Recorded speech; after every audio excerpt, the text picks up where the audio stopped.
Okay. Da sind wir nun. Halt dich zurück. Ryan ist stocksauer. Davon lassen wir lieber die Finger.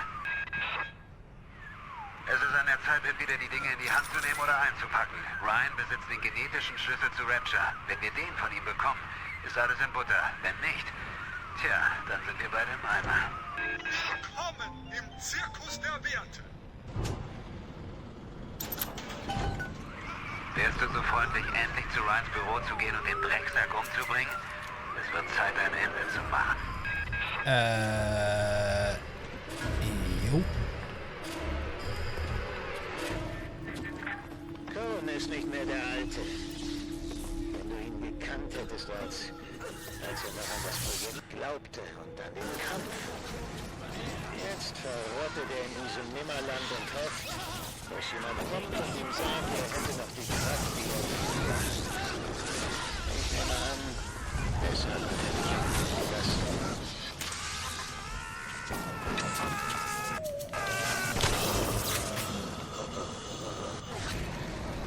Wow. Die haben es ja in sich, aber hier waren noch zwei. Aha, ich wollte schon sagen.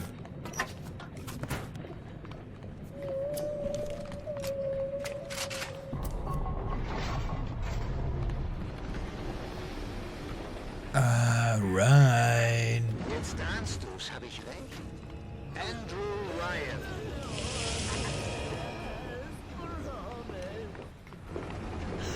Ich lass sie dir von dir nicht wegnehmen!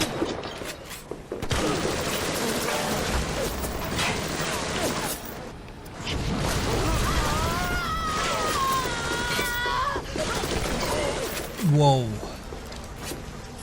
Wow.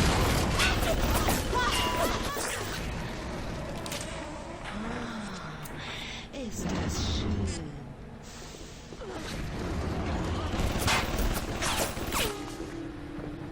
Ja. Was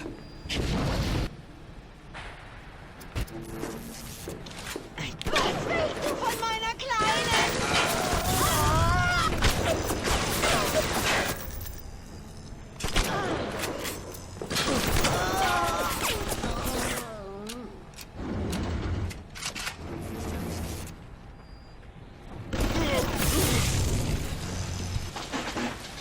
Okay, das muss jetzt klappen.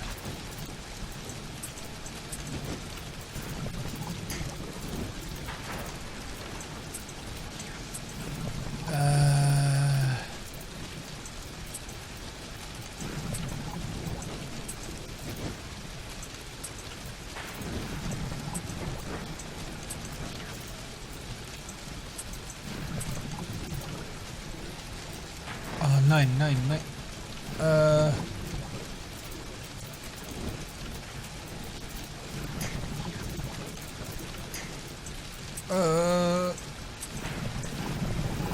Puh.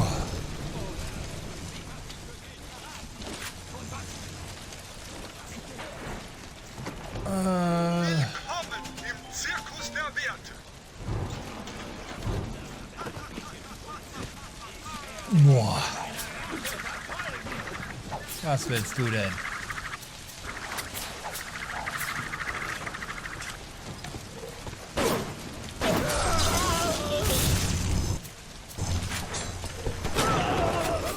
Was willst du, hä? Wieso schießt du eigentlich nicht? Toll. Alles auf Null. Antipersonen. Gut, die baller ich dem gleich direkt mal vom Kopf. So, was haben wir hier? Brandbolzen. Ey. Okay, da habe ich eigentlich...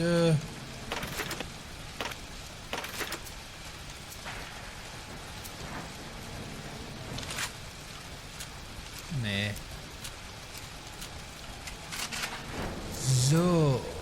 Ja, da habe ich ja nichts.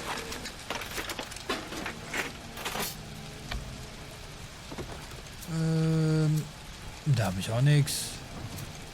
Okay, ballern wir dem erstmal das hier um die Ohren.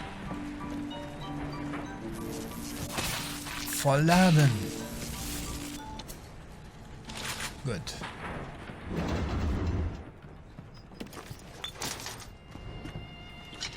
So.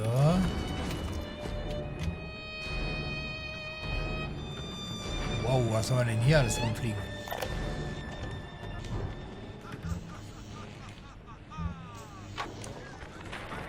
Ich habe den ganzen Nachmittag versucht, so nah wie möglich an Ryans Tor zu gelangen, ohne dabei gesehen zu werden. Es ist extrem gut gesichert. Es gibt keine Möglichkeit, hineinzukommen. Für meine Bemühungen habe ich nur böse Blicke von Ryans Splicer-Freunden geerntet. Das hat man davon, wenn man versucht, den besten Elektroingenieur unseres Zeitalters zu überlisten.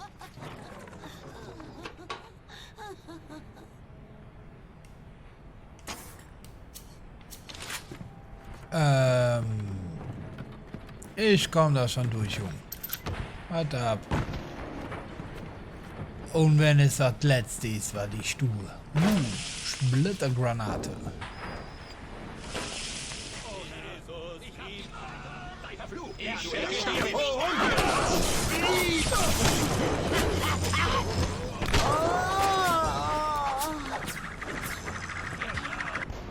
Was? Woher?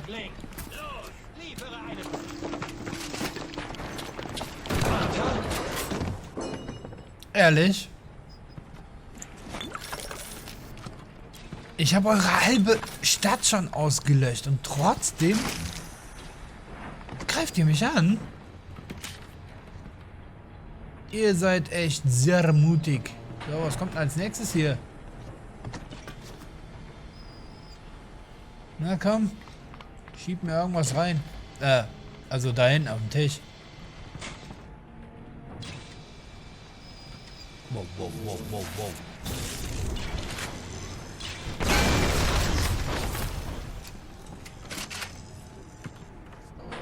Da hat doch gerade was geblinkt. Da hat er was geblinkt. Warte, können wir hier irgendwas herstellen? Hackers Delight, Trinker. Beim Trinkfeuer werden keine... Ach so. Ah. Ah.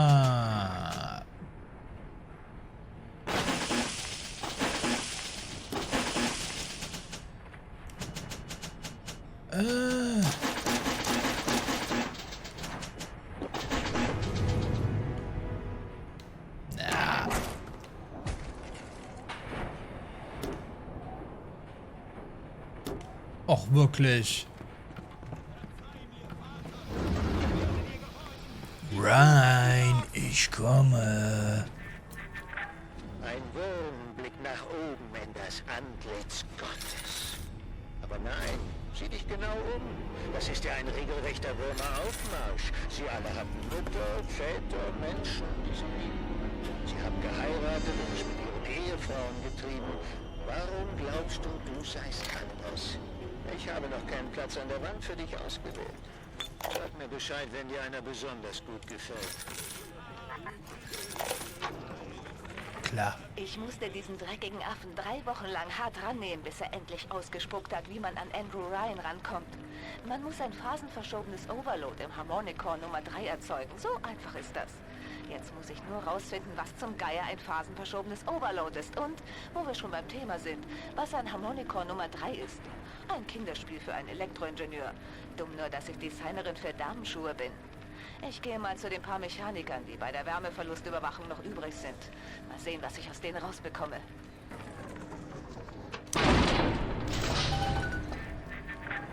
Alle Parasiten versuchen, die Früchte anderer Leute Arbeit zu genießen. Ich würde dir ja gern die Gesetze der Technik erklären, die das, was du zu tun versuchst, im Keim erstickt. Aber das wäre, als ob ich dem Vieh im Stall Mozarts Musik erklären wollte.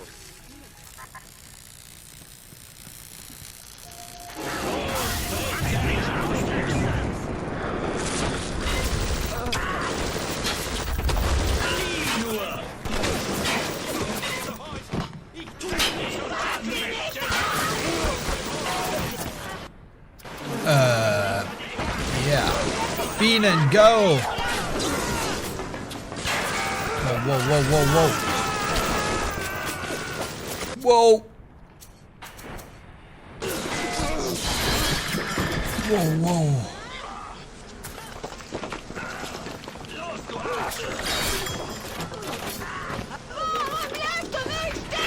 Oh, In your face. Du weißt nicht, wie es ist. Nein.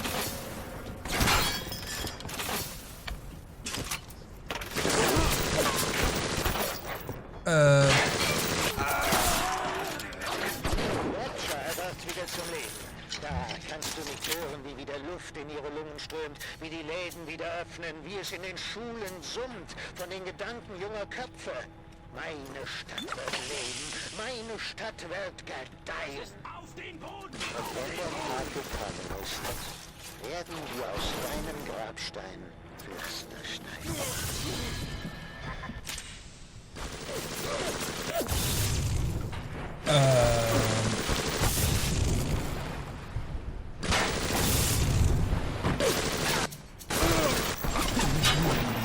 Wirklich jetzt. Mann, wo ist deine Knarre?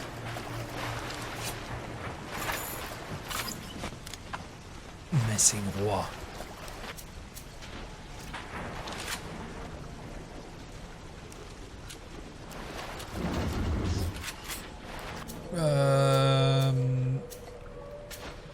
Fallenbolzen, MG, Pistole. Oh, Pistole habe ich. Oh, 2 Kugeln. Hören Sie nicht auf die Lügen von Atlas und seinen Parasiten. Rapture blüht auf. Ja, ja. Nicht auf die Lügen hören. Lügenpresse!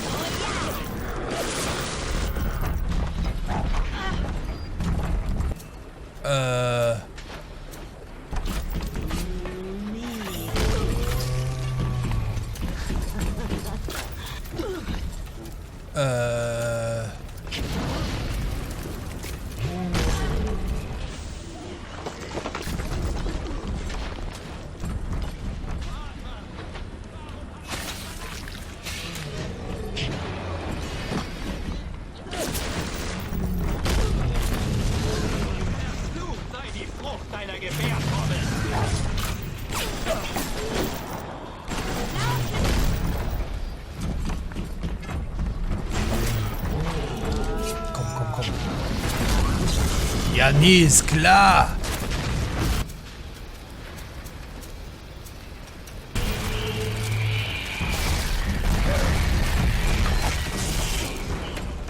Ja, nie.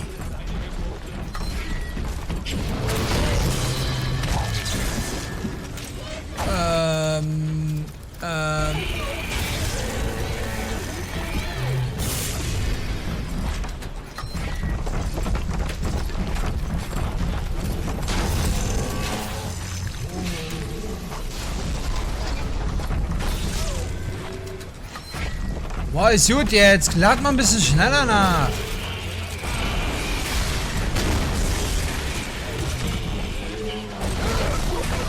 Wow, wow, wow, wow. Alter. Ey, bis der mal nachgeladen hat. Ey. Und der mit seinen Superangriffen.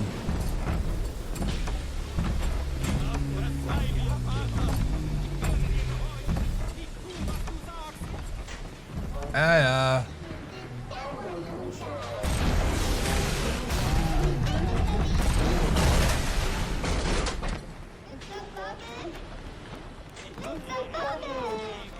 Nix, Mr. Bubbles. Ich habe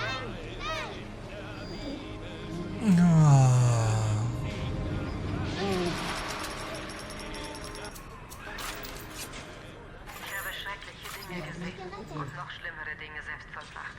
Danke. Du hast mich daran erinnert, dass noch nicht alles Licht auf der Welt erloschen ist.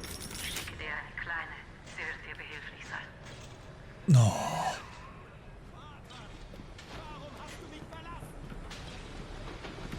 Super. Bestimmt ist kein Gärtner jetzt hier, oder? Oder?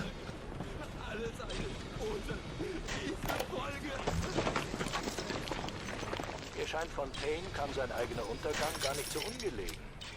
Am Silvesterabend kamen seine erbärmlichen Splicer aus den Armenhäusern geströmt und haben buchstäblich die Stadt gestürmt. Die Toten verfaulen auf der Straße und die Einwohner tun alles, um sich Plasmide zu besorgen. Sie wollen nur noch eins, sich das Gesindel vom Hals halten. Ja.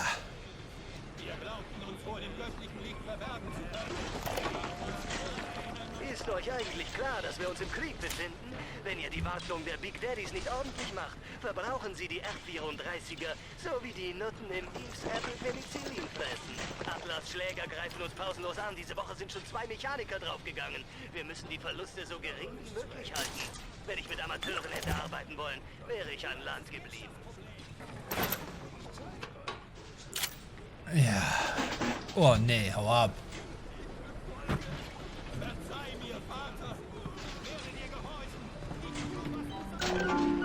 Nee, hab ich ja schon alles. Moment, da ist doch eine Türe, ne? Workshops. Ich kann mir doch bestimmt hier irgendwas basteln. Weil Werkräume... Ach, wer kennt das nicht, ne?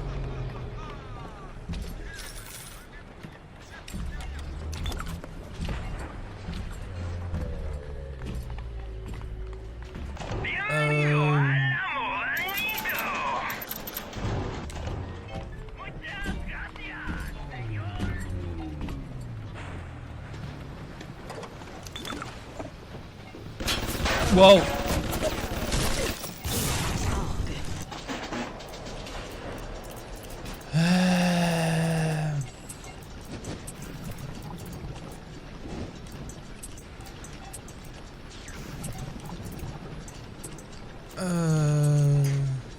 Oh nein.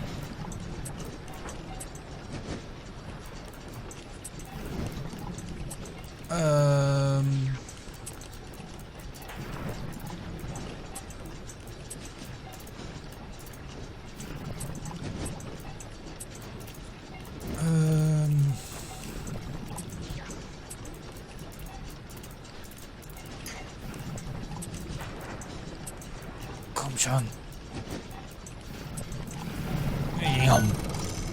Dankeschön. Gib mir mein Mädchen zurück!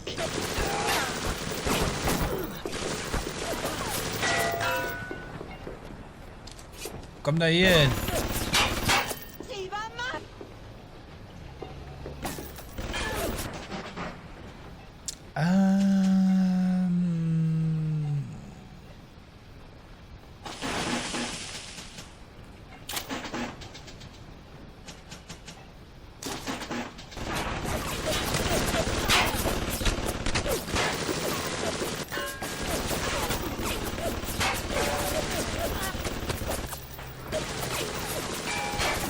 Hast du die Ball?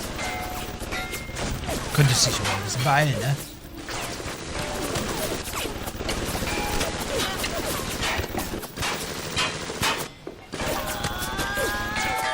Danke. Wo ist dein MG?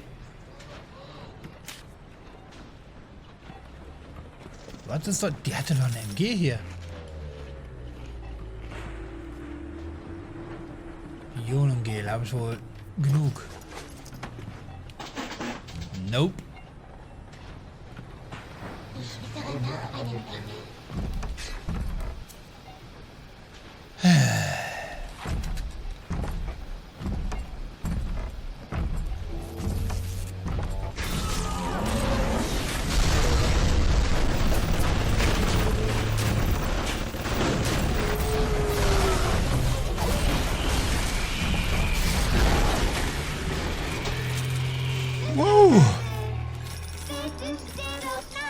Nein, nein, nein, nein, nein.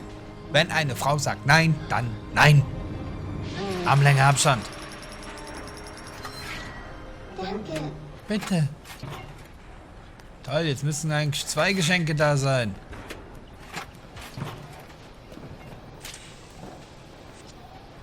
Na. Okay, ich sollte mal die benutzen. So. Moment. Er hat doch hier das Ding kaputt gemacht, ne?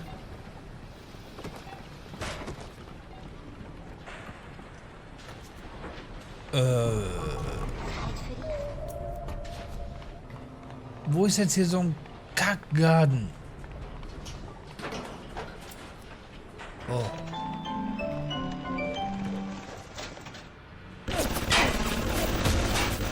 Au.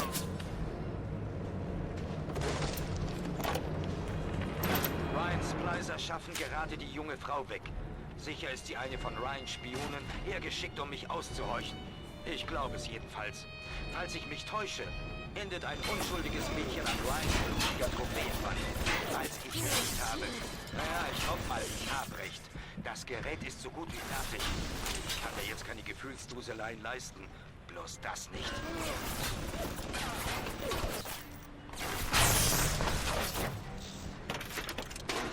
Na? Oh. Dankeschön.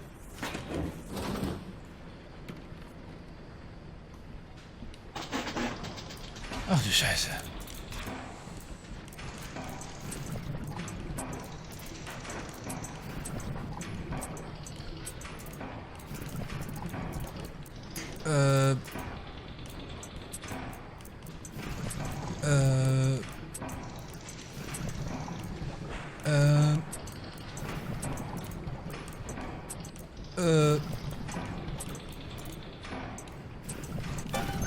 Boah.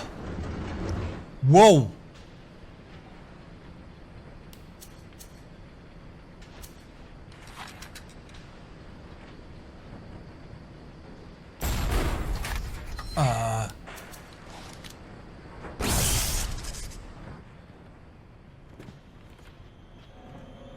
Oh, fuck die Henne. Was liegt denn da alles?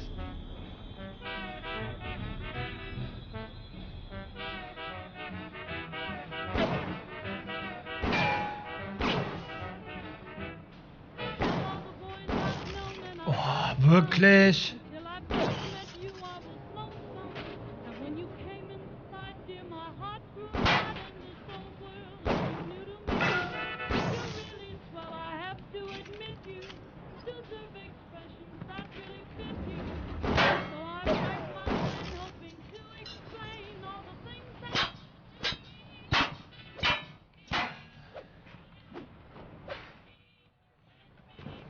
Boah.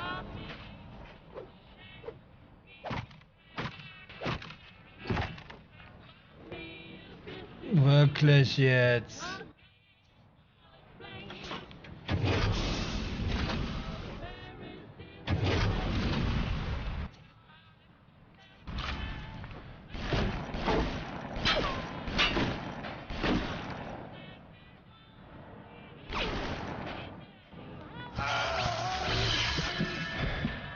Boah.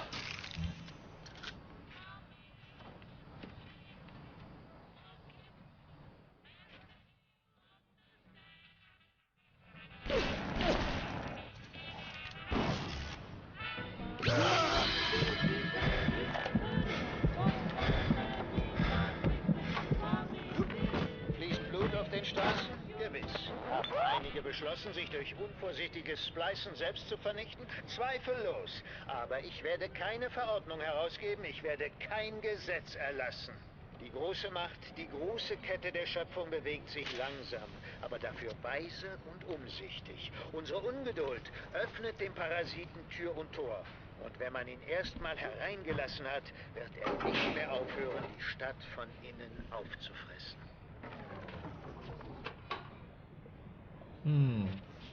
Okay, was mache ich jetzt? Pistole? Magazingröße, das wäre ein... Nee. Schrotflinte.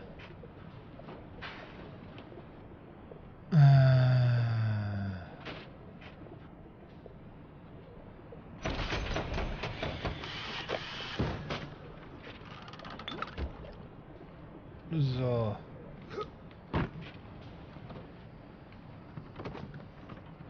So, hier habe ich ja... Wow! So, und dafür habe ich jetzt hier rumgehackt.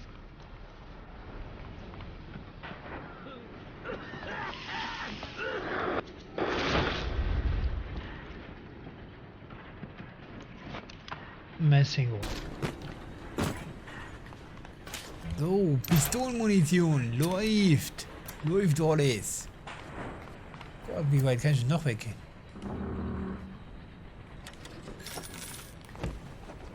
Aha.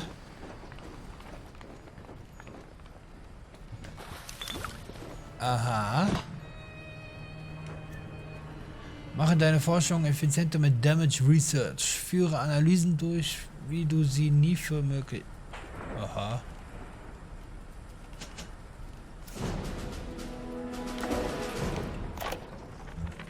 Das Grundgehäuse ist fertig. Ich habe eine Ladung Nitroglycerin in meinem Büro. Die verwenden wir als Initialzünder. Jetzt brauche ich 4 abgeschirmte R34-Kabelbrücken, um den Schaltkreis zu umgehen. Dann eine halbe Dose Ionengel. Das gibt der Mischung erst richtig Zunder. Das müsste den Kern in den Nachbrennermodus versetzen, so zu einer Überspannung führen und den Überlastschalter an Ryans Tor auslösen. Soweit die Theorie. Entweder es klappt wie am Schnürchen oder halb Rapture fliegt dabei in die Luft. Naja, wer nicht wagt. Genau. Wer nicht wagt. Super. Toll, jetzt darf ich ja doch in die Richtung hier wandern. Hä, jetzt sag mir nicht, ich kann da wieder hingehen.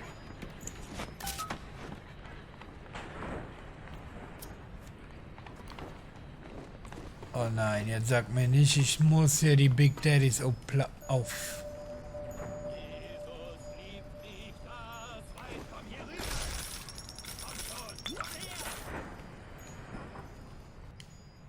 Goldene Filmrollen. Du hast eine Folge Kommentare des Regisseurs freigeschaltet. Spiele sie jetzt ab oder schau sie dir später. Okay, schauen wir doch mal an, ne? Bioshock, you can feel the story grab hold of you. A plane crashes at sea. A mysterious lighthouse. A sprawling city beneath the ocean. Hooking the player from the first touch without overwhelming him with convoluted RPG mechanics was key to the success of the game and the skillful ramping up of Bioshock's legendary gameplay.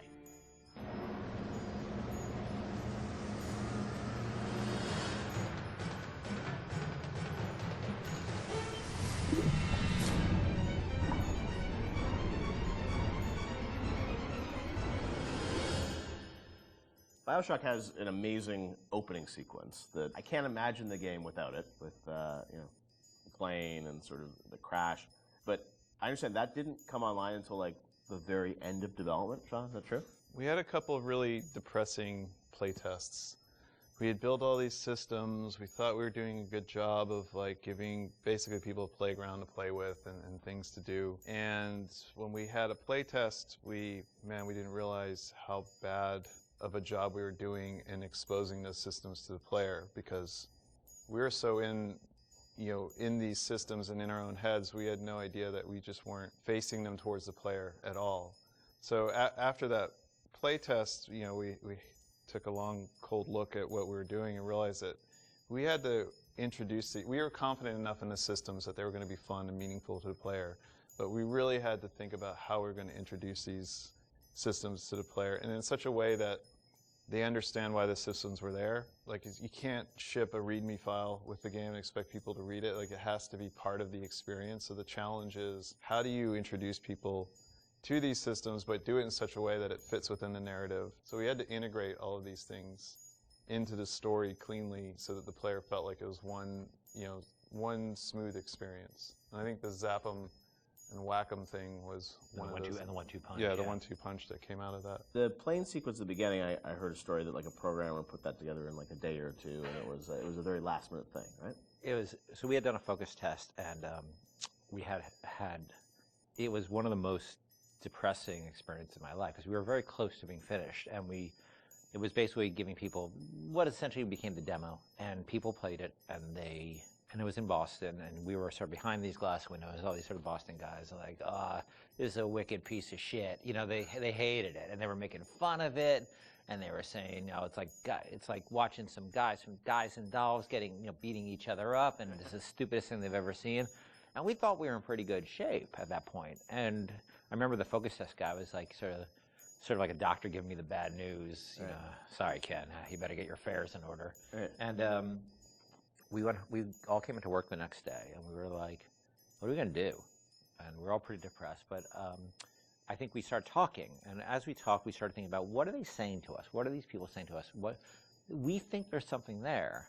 Well, how are they missing it? And we decided that there was, maybe they didn't understand who they were and who their role in the, as a character, who their role in the world was, because the game at that point started with you in the ocean, floating in the ocean after the plane crash. And the crash still was in the fiction, it just wouldn't show you it. just didn't see it, so you didn't have the voiceover saying, my parents always said I was going to do great things or whatever that. They didn't show the plane crash. We didn't establish a time period. Because, you know, the plane is critical to establishing. You're smoking a cigarette. It's very 1960s looking. All that stuff was established.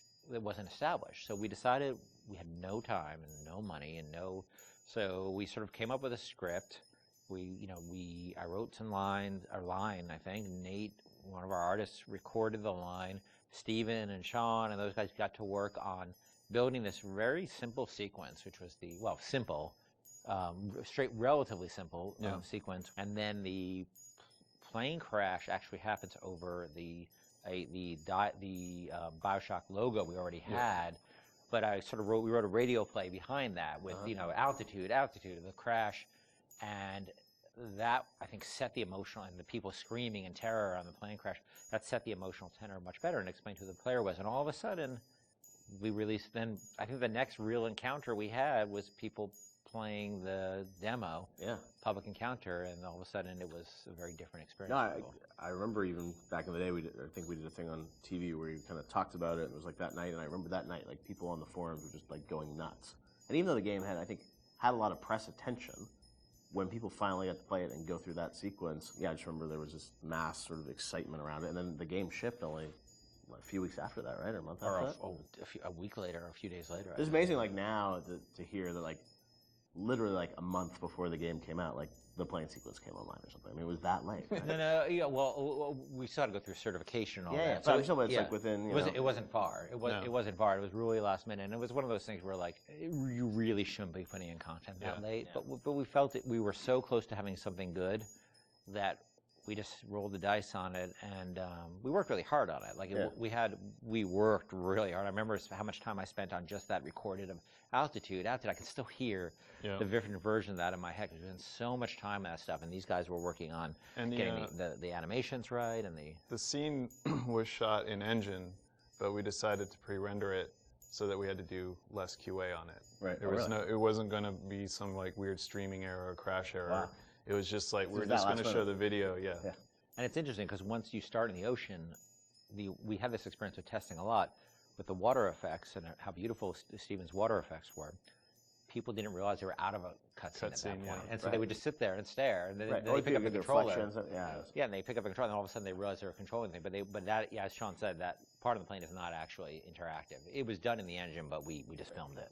Now, as people were playing through the game and you were testing it, I'm sure there was debate about, when would you introduce this plasmid, sort of what would the ramp be? Did that change at all, sort of as you got towards the end of development, about like, oh, we're going to give people the gun at this point, or it's like, we're going to trigger these plasmids at this point? Like, how did that work? So, like, we moved guns around. Like, for instance, there was a big debate about, originally you found a gun in the lighthouse, a pistol in the lighthouse. Oh, at the very right beginning. there, And because it's a shooter, right? Like, what the hell? And we had a lot of debates about it, and I feel that it was important that we didn't do that, because the fact that you sort of go through a lot of the experience without having the distraction of a gun is important to getting you immersed in the world. Because when you have all you have is a hammer, everything looks like a nail, right? But you don't have the hammer, so you just sort of had to take in the world and have that feeling of fear. And like, I know when you saw that splicer bounding around on the ceiling, that you couldn't do anything about it, and that had even though that's those are those moments, right? Like, I remember when I played Unreal for the first time, where it's like you're trapped and there's a monster and you can't do it, and the lights go out. It's like that's the moment with the splicer where you're like, I want to do something but I can't, and that evokes an emotion.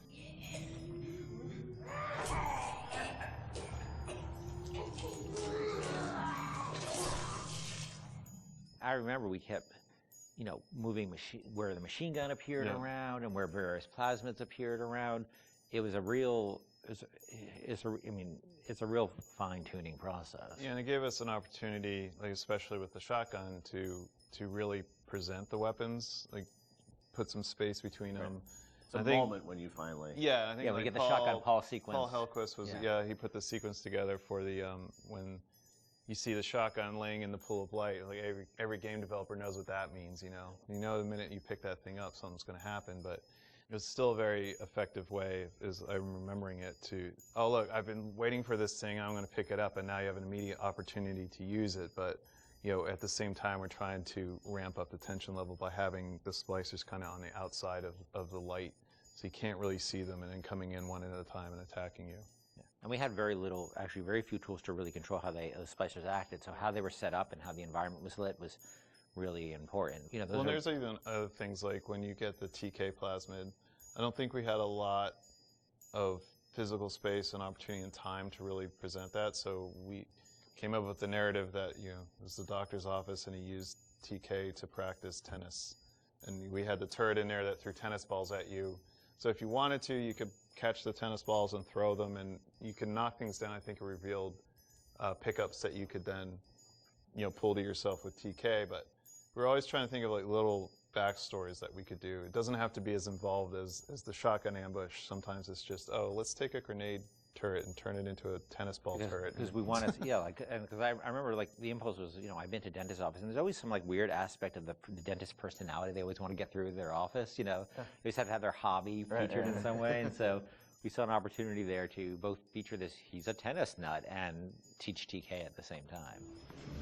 And the It always starts with a lighthouse.